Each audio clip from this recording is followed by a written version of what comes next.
2024년의 마지막 달의 시작입니다. 또한 대림절의 시작입니다. 늘 한 해의 끝자락에 서고 특별히 12월의 문턱을 넘어서면 우리는 늘 인생의 빠름을 생각하게 됩니다. 야, 벌써 12월이야. 그러면서 무슨 생각 들죠? 한 살이 더 가는구나. 한 살 더 먹는구나. 그런 생각합니다. 각자 주어진 시간은 공평하죠. 공평한 시간 속에서 우리는 살아왔습니다.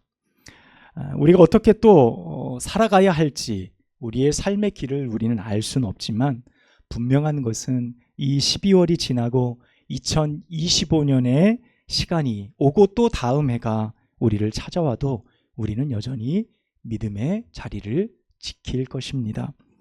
또 각자 살아가는 삶의 방식은 모두 다르겠지만 우리는 여전히 기도합니다. 그리고 내일도 기도할 것입니다. 우리는 올해 기도로 시작했습니다. 여기 보면 기도 제목이 다 나열되어져 있는데 여러분, 우리가 기도로 시작했고 또 한 해를 기도로 마무리할 것입니다. 우리는 그렇게 기도의 삶의 힘과 방향을 얻습니다. 또한 오늘 말씀을 통해서 이 사실을 분명히 발견하고 또 2024년을 은혜롭게 마감하는 우리들 모두가 되기를 간절히 소망합니다. 오늘 우리가 읽은 본문의 말씀, 이 본문의 말씀에는 세 부류의 사람이 등장을 합니다. 첫 번째 부류의 사람은 오늘 성경 기록 그대로 외식하는 자라고 표현합니다. 즉 자신의 의의를 드러내기를 좋아하고 자신이 잘났음을 뽐내기를 좋아하는 사람들을 지칭합니다. 두 번째 부류의 사람은 이방인들입니다.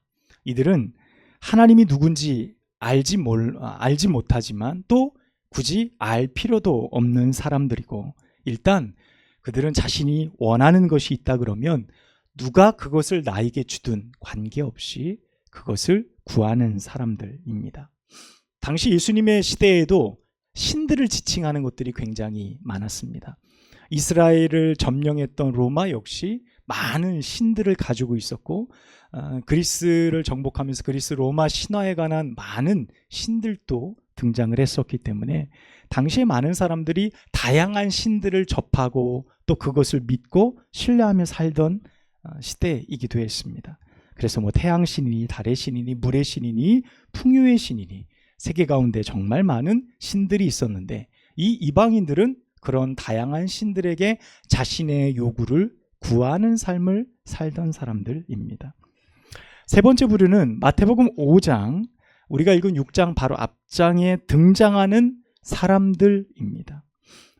몰려온, 말씀을 듣기 위해 몰려온 한 부류들입니다. 오늘 본문의 말씀은 5장으로부터 시작되는 산상수훈의 말씀이 6장으로 연결되면서 오늘 본문의 가르침인 기도의 말씀까지 연결되어집니다. 그들은 외식하는 사람들이나 혹은 이방인들과 전혀 다른 사람들, 소위 본토인들이었습니다. 그들은 사회에서 볼 때 비주류, 그러니까 주된 어떤 사회에 덕망 있는 사람들은 아니었습니다. 늘 아웃사이더였고 가난했고 높은 지위가 있지 않았기 때문에 벌이도 시원찮았습니다. 그래서 늘 매일 하루 벌어서 하루 먹고 사는 것을 걱정해야 되는 사람들, 그저 내세울 것 없는 볼품없는 사람들이었습니다. 이렇게 오늘 본문에서는 세 부류의 사람을 이야기합니다. 오늘 우리는 이 세 부류의 사람을 좀 기억하면서 말씀을 들으면 조금 더 이해가 쉬울 겁니다. 오늘 말씀을 듣는 여기 예배하는 우리 모두는 오늘 말씀 6장 9절 이하에 시작되는 하늘에 계신 우리 아버지여 이름이 거룩히 여김을 받으시오며 라고 말씀하는 주기도문의 말씀을 너무나 잘 알고 있습니다. 눈을 감고도 우리가 암송하고 무엇이든지 할 수 있는 사도신경과 더불어 주기도문은 늘 모든 그리스도인들이 암송하는 말씀이지요. 그래서 9절은 주기도문의 시작이에요. 우리가 드리는 수많은 기도, 많은 기도들이 있습니다. 간구와 간청과 중보의 기도와 방언의 기도와 많은 치유의 기도, 다양한 기도들이 있지만 예수님께서 우리에게 가르쳐 주신 유일한 기도가 주기도문입니다. 가장 완전한 기도이고 가장 완벽하면서 우리에게 필요한 기도문이 바로 주기도문입니다. 예수님이 우리에게 주기도문을 가르쳐 주신 이유는 다른 데 있지 않습니다. 그것은 우리가 기도 없이는 살 수 없는 사람들이라는 뜻이기도 하기 때문입니다. 그 말씀을 듣던, 당시에 그 말씀을 듣던 사람들이 그러했습니다. 그들은 가난하고 볼품없는 사람들, 매일매일 먹을 것을 구해야 되는 사람들이었어요. 그들에게 기도마저 없었다면 그들은 조금의 희망도 갖지 못하는 사람들이었습니다. 여러분, 오늘 이 말씀을 듣는 우리도 사실 다르지 않습니다. 우리도 기도하지 않으면 안 되는 사람들입니다. 여러분, 우리도 기도하지 않으면 큰일 날 사람들입니다. 주기도문의 말씀의 내용의 기도 내용을 보면 매일 먹는 일용할 양식을 위해서 너희는 기도하라 라고 말하고요. 서로 용서하기 위해서 기도하라. 유혹에 빠지지 않기 위해 기도하라. 하나님 나라와 영광을 위해서 너희는 기도하라 라는 우리의 삶의 기도의 삶의 방식들을 나열하고 있습니다. 그래서 우리는 예수님의 가르침처럼 오늘도 기도해야 합니다. 사람이라면 그 사람이 이방인이든 그 사람이 외식하는 자든 사람은 누구나 기도해요. 기도의 대상이 다를 수 있지만 그들의 기도는 동일합니다. 왜냐하면 사람은 약하기 때문에 그래요. 내가 스스로 무엇이든지 다 할 수 있을 것처럼 모든 것을 소유해도 사람은 약합니다. 사람은 누군가를 의지하고 싶어요.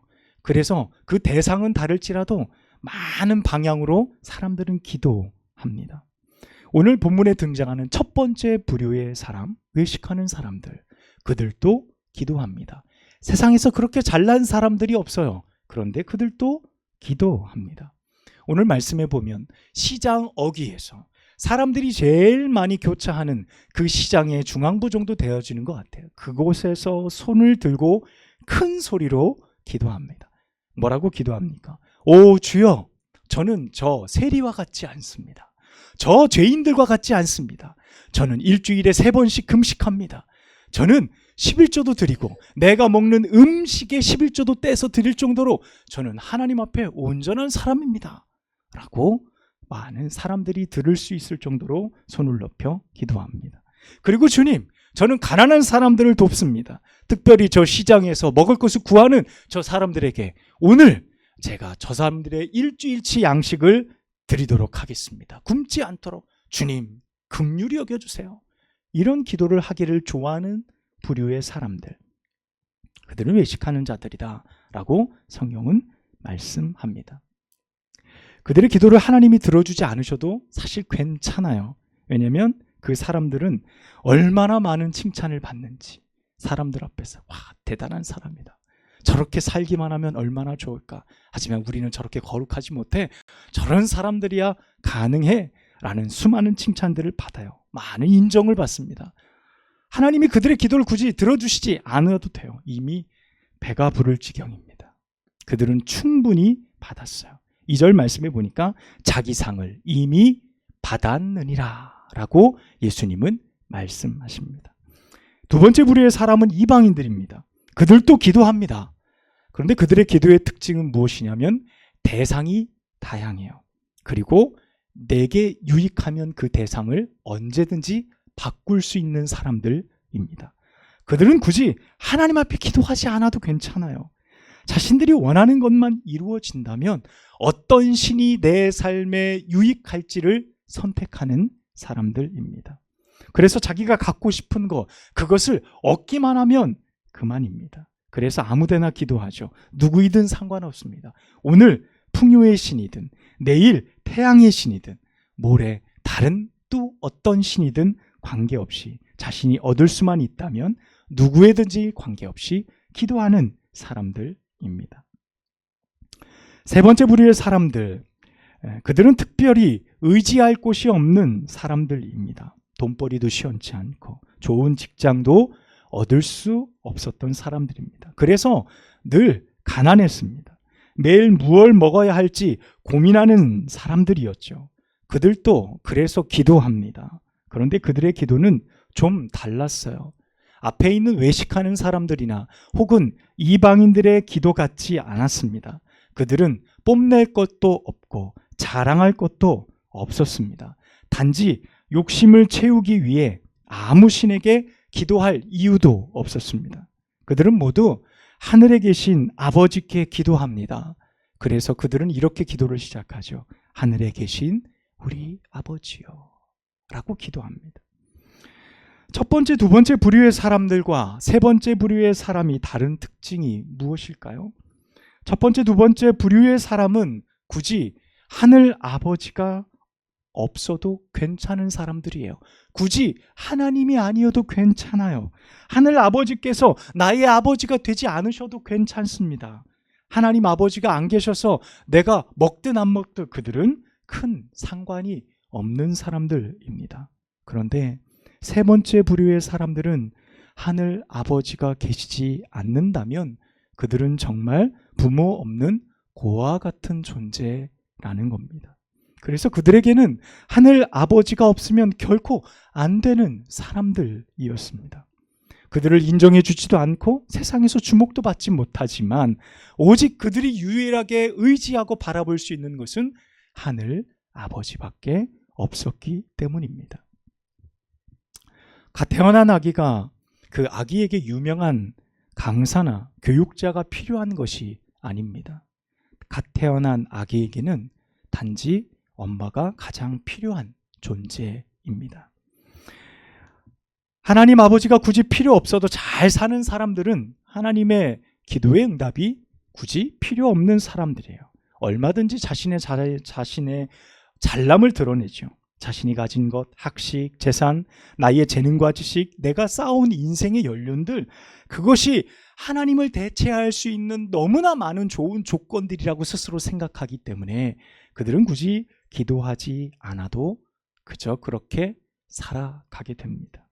또 반대로 자랑할 것이 없어도요, 굳이 하나님을 찾지 않고 그저 세월 가는 대로 인생을 허비하며 살아가는 사람들 또한 우리 주변에 얼마나 많은지 모릅니다.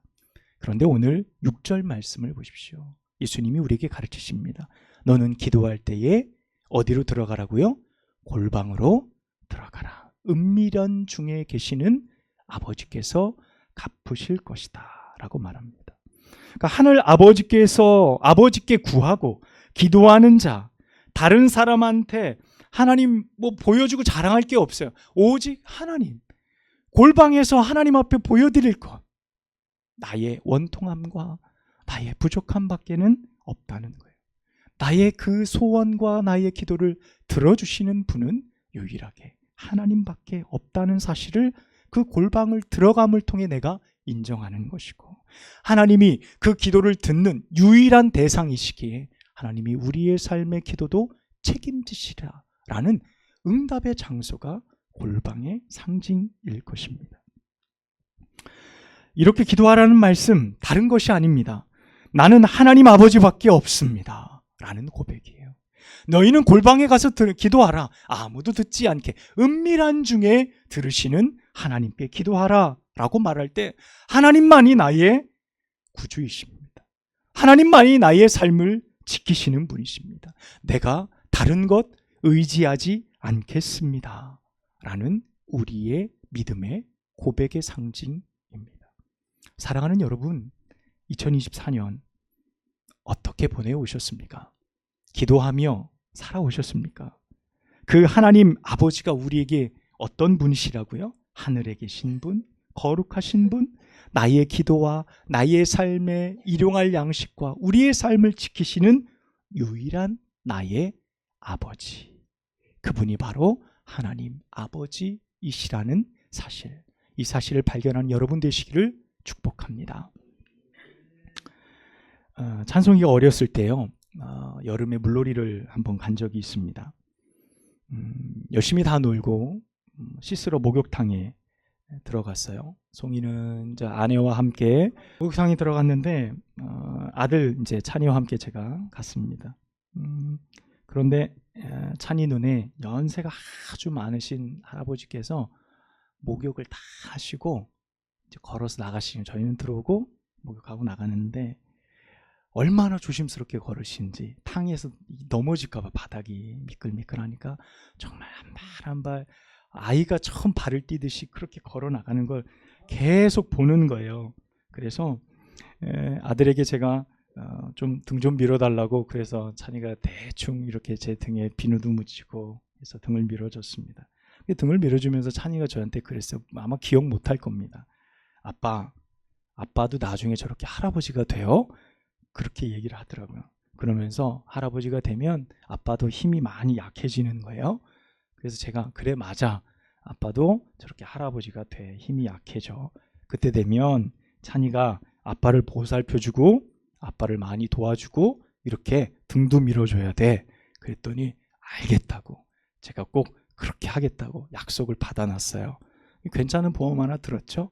네. 그래서 요즘 이제 찬이가 무거운 것도 들고 분리수거도 하고 설거지도 시키고 뭐 그렇게 합니다.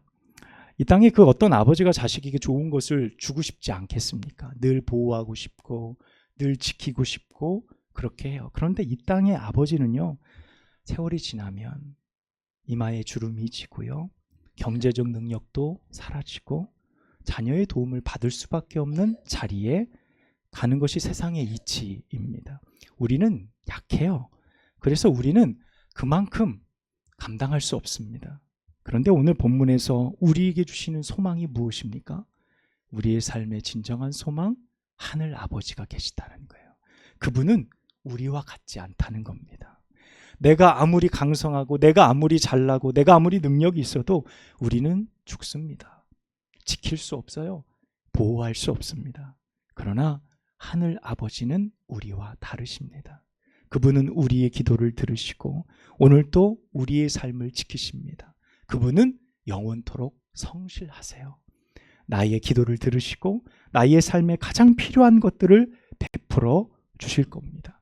그래서 우리가 무엇보다 의지할 수 있는 분, 무엇보다 신뢰할 수 있는 분, 무엇보다 그분께 나의 인생을 맡길 수 있는 이유가 하늘 아버지께 있다는 사실입니다. 오늘 또 주님은 나의 기도를 들어주십니다. 그분은 거룩하시고 그분은 우리의 모든 것을 너무나 잘 아시는 하나님이십니다. 여러분, 2024년 우리가 그렇게 기도해 왔다고 한다면 앞으로 다가올 2025년에도 그 하늘 아버지를 늘 찾으시는 여러분들 되시기를 축복합니다. 그분께서 여러분의 삶을 도우실 것입니다. 여러분의 가정을 지키실 것입니다.